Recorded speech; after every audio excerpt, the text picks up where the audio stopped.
दोस्तों, आज की कहानी है बेटी बिगड़ गई, जो एक शिक्षा देने वाली कहानी है। रोज की तरह संगीता अपनी कंपनी से बस में खड़े होकर सफ़र करती हुई लौटी थी। शरीर थकान से चूर चूर हो रहा था, इसलिए वह घर में घुसते ही बिस्तर पर लेट गई। तभी मोबाइल की घंटी पर बेटी के नाम की रिंगटोन सुन उसने फुर्ती से फ़ोन उठा लिया। हेलो मम्मी, मैं 10 मिनट में घर आ रही हूँ, कुछ चटपटा खाने को बना लो। अरे सुमन बेटा सुन, आज मैं बहुत थकी हुई हूँ और अभी कोई सब्जी वगैरह भी तैयारी नहीं की है मैंने। एक काम कर, तू बाजार से ही कुछ लेकर आ, दोनों माँ बेटी साथ में बैठकर खा लेंगे। ठीक है, कहकर फ़ोन साइड में रखकर संगीता निश्चित होकर आराम करने लगी। तभी दीवार पर टंगी हुई अपने पति की हार टंगी तस्वीर पर नजर गई तो अकस्मात ही उनके द्वारा कही हुई बातें स्मरण हो उठी।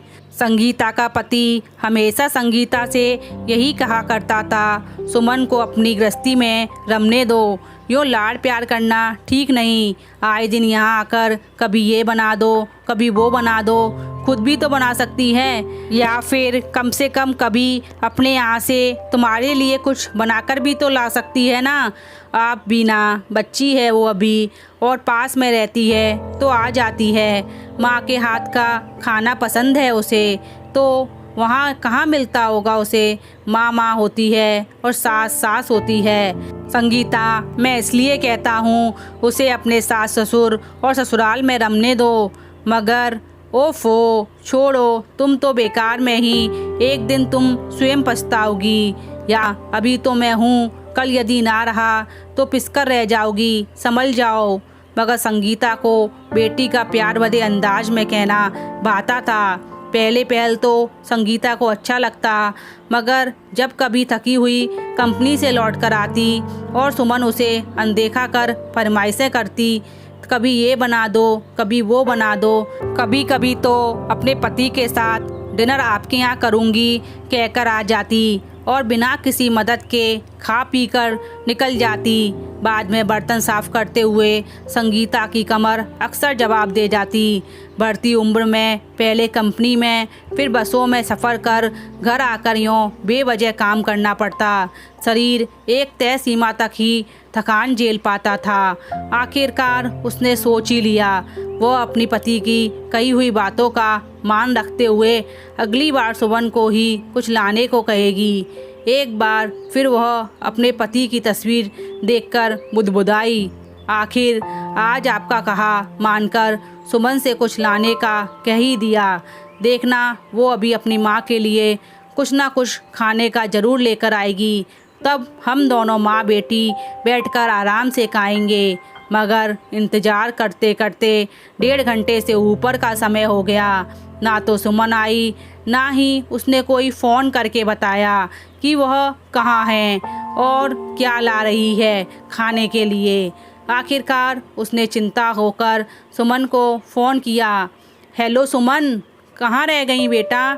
जवाब में सुमन ने खींचते हुए गुस्से में बोली, मम्मी जब खरीद कर ही खाना था तो मैंने यहीं से मंगवा कर खा लिया।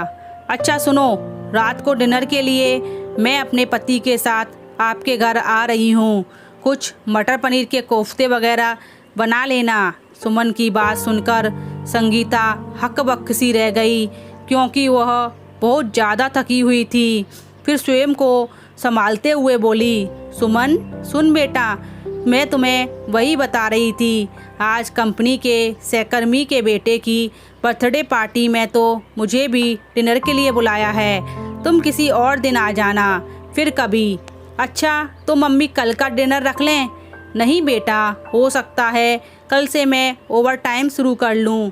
कंपनी रात को खाना भी देती है तो घर आकर बनाने की मेहनत भी बच जाएगी। तुम्हें मैं सामने से बता दूंगी जब मेरे पास समय होगा, ठीक है? अच्छा नमस्ते बेटा, कहकर संगीता ने फ़ोन रख दिया और फिर से अपने पति की तस्वीर की ओर भीगी हुई पलकों को साफ करते हुए कहा, आप तो मुझे कितने समय से समझा रहे थे, मगर मैं हमेशा आपको ही कहती थी अच्छी बातें देर से समझ आती हैं।